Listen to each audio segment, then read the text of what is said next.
Zoning Board of Appeals of March the 10th to order. We've got a little housekeeping thing to do first in our first order of business, and that is to elect new officers. And before we do that, I'm going to ask everybody to check your audio devices, your cell phones and so forth, and ensure that they are off and not or muted in some way. So I'm going to, the first thing is we're going to elect our chairman for the year. And I'm going to ask for nominations for the position of chairman of this board. Does anybody have a nomination at this time? Well, Mr. Chairman, you've done a great job. I think you should be reelected, so I'm going to put you up. Second. Well, thank you very much. Thank you. It's more like a draft. Thank you for your confidence. Are there any more nominations? There being none, I'll declare nominations closed. I'm going to ask for a vote. All in favor of Jack Hart being your chairman for another year, signify by raising your right hand. And same sign for opposed, and it looks like it is a unanimous. Okay, our next position will be the election of the vice chairman, and I'll entertain motions for the vice chairman, position of vice chairman. Any nominations?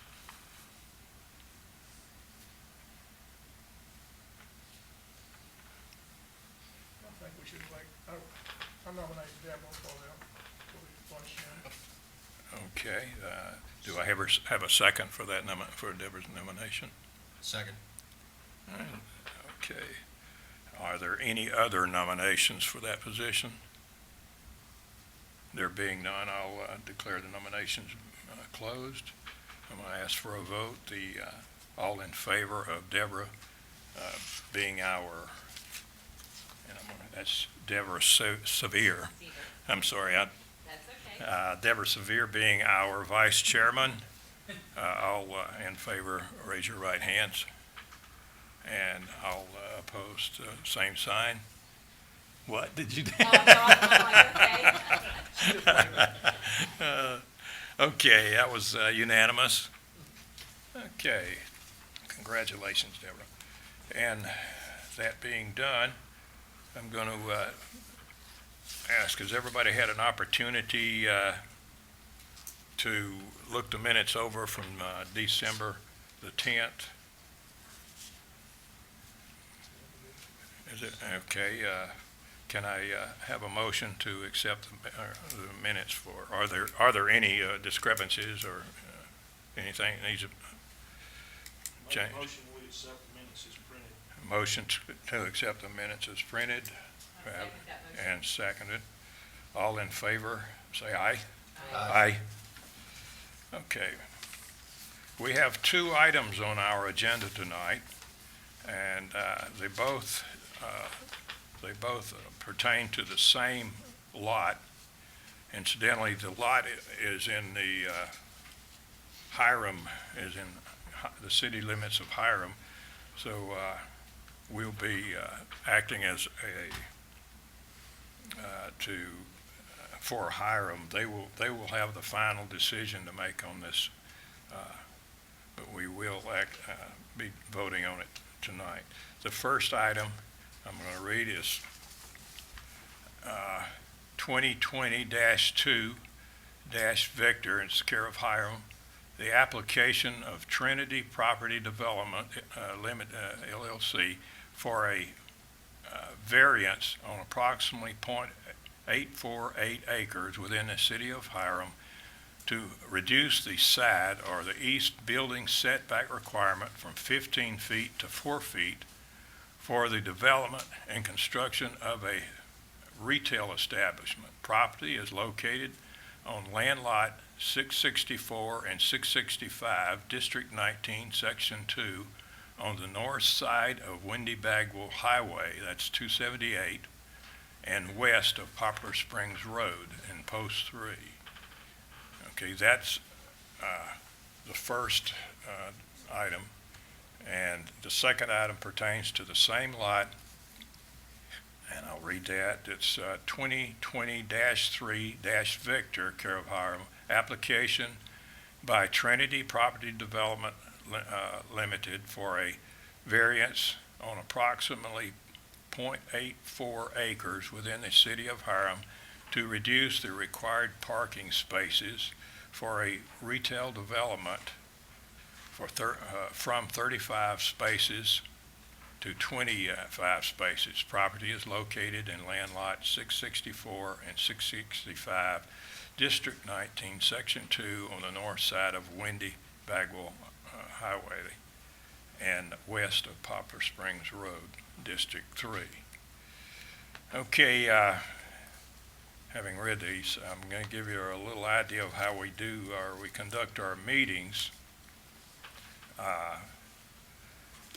We'll ask the representative of Trinity Property Development to step to the podium and give his name and his address, state his name and address, and sign our roster. And we have a time limit of 15 minutes for him to make his discussion. Now this, we might vary that a little bit since we're covering two items at this time on the same lot. But any opposition will have also the same amount of time of 15 minutes to bring their issues with the variance. And after that, the board will discuss it with the representative of our opposition. And that time that we take out with the board discussing will not be counted against that 15 minutes. Anyway, who is going to be representing Trinity Property in this?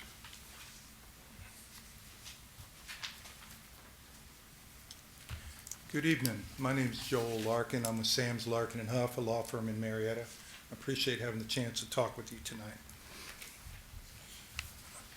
I'm a little bit old school, so I've given each of you Thank you, a little packet. I wasn't sure what we have. This is old man's PowerPoint.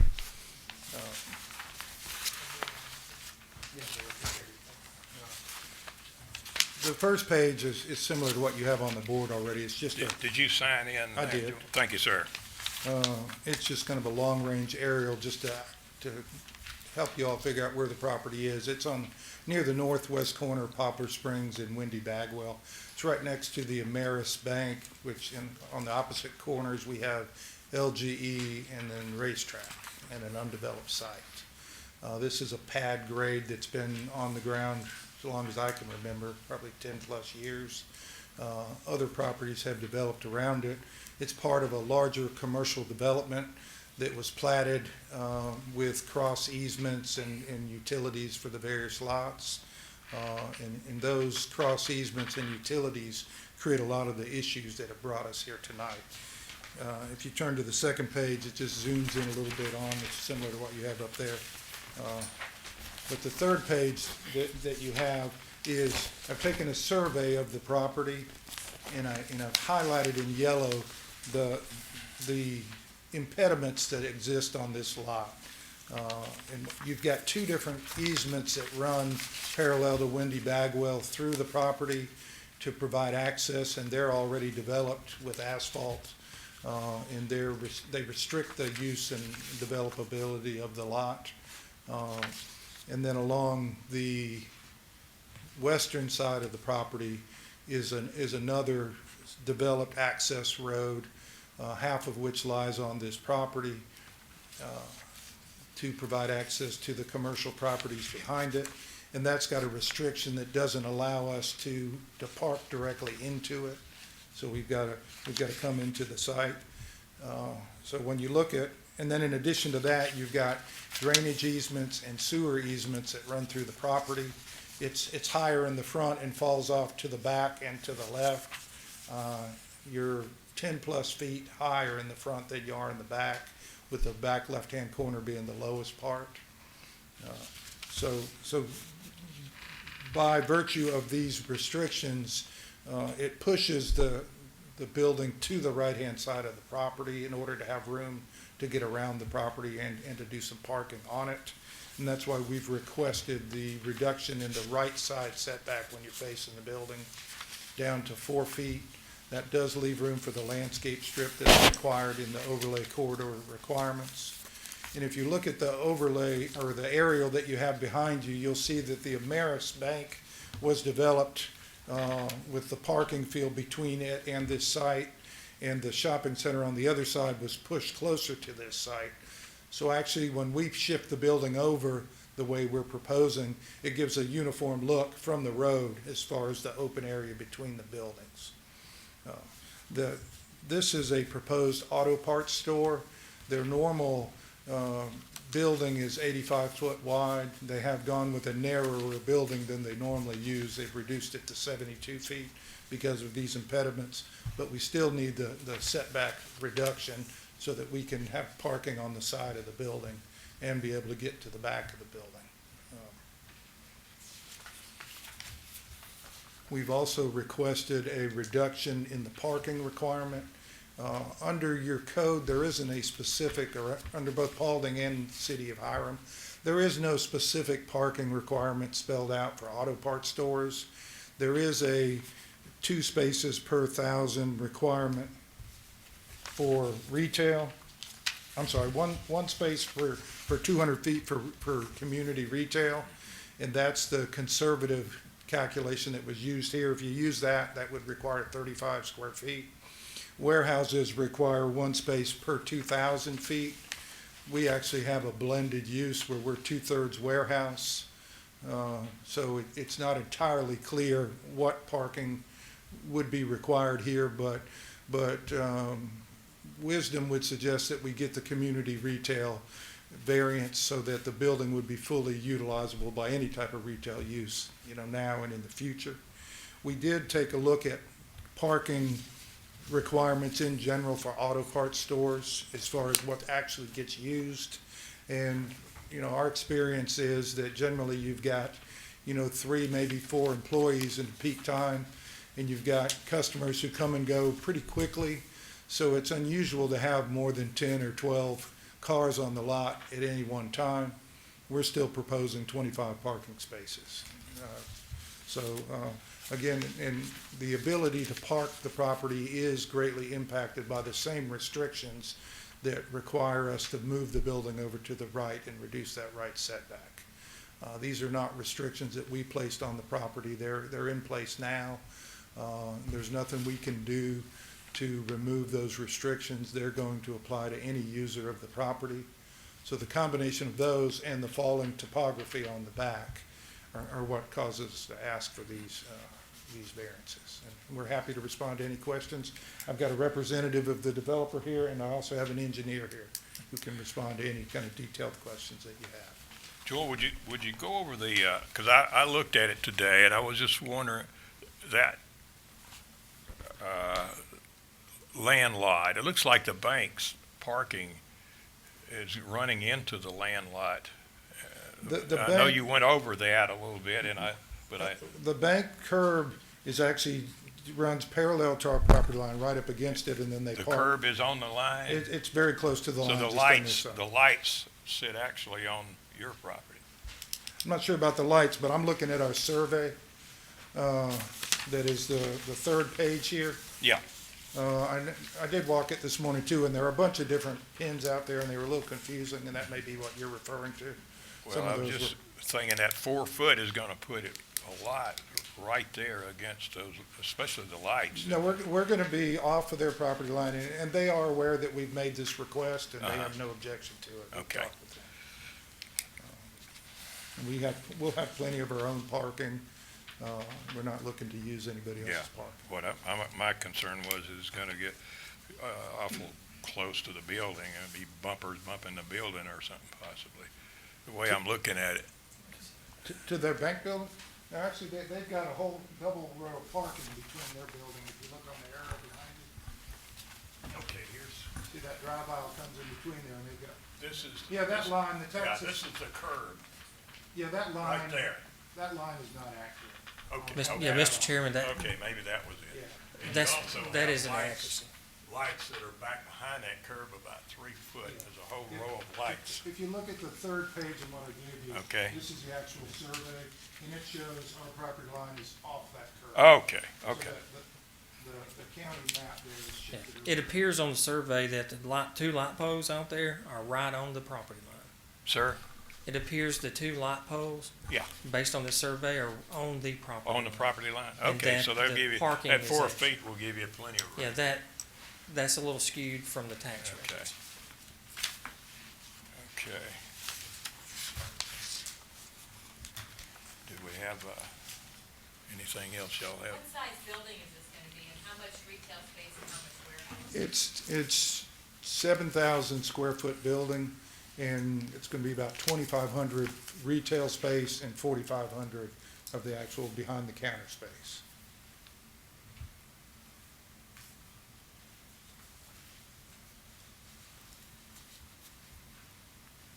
Are there any further questions? Thank you, Jewel. Thank you. Do we have anybody that is in opposition? Did you- Mr. Chairman, we have no noted opposition on this from any of the adjoining property owners. Letters went out, and nothing's noted. Oh, okay. All right. Anybody have anything want to say or discuss? Chairman, I make a motion, we accept the first as printed and stated on the application. Okay, and yes, I'm sorry, that's exactly right. We want to vote on each one of them separately. So we're voting on the 2020-2V first, and that is the setback, right? And I have a recommendation that we approve it. Can I have a second? Second. Recommendation for approval and second is noted. All in favor by signifying by saying aye. Aye. Any opposed, same sign. Okay, that appears to be unanimous. Now we'll go to 2020-3-Victor, care of Hiram.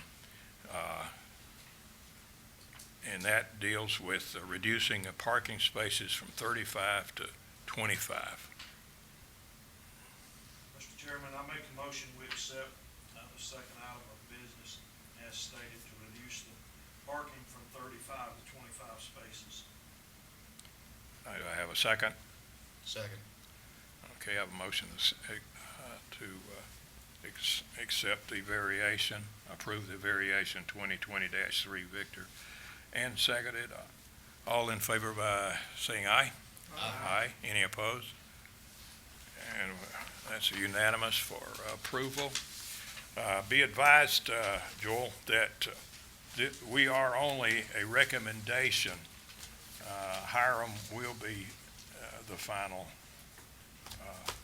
making the final thing on this. And we will be recommending for approval on both of these.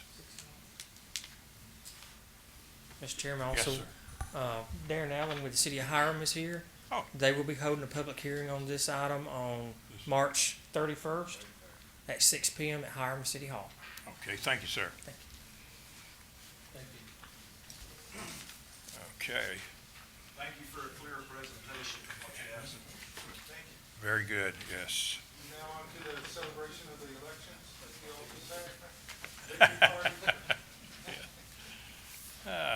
Any further, anything else? Anybody have?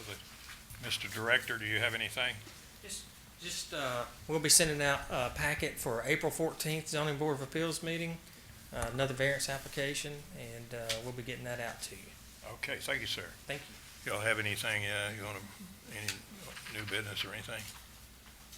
Do I have a motion?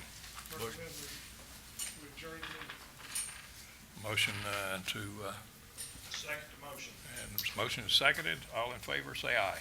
Aye. And no opposed. Meeting is adjourned.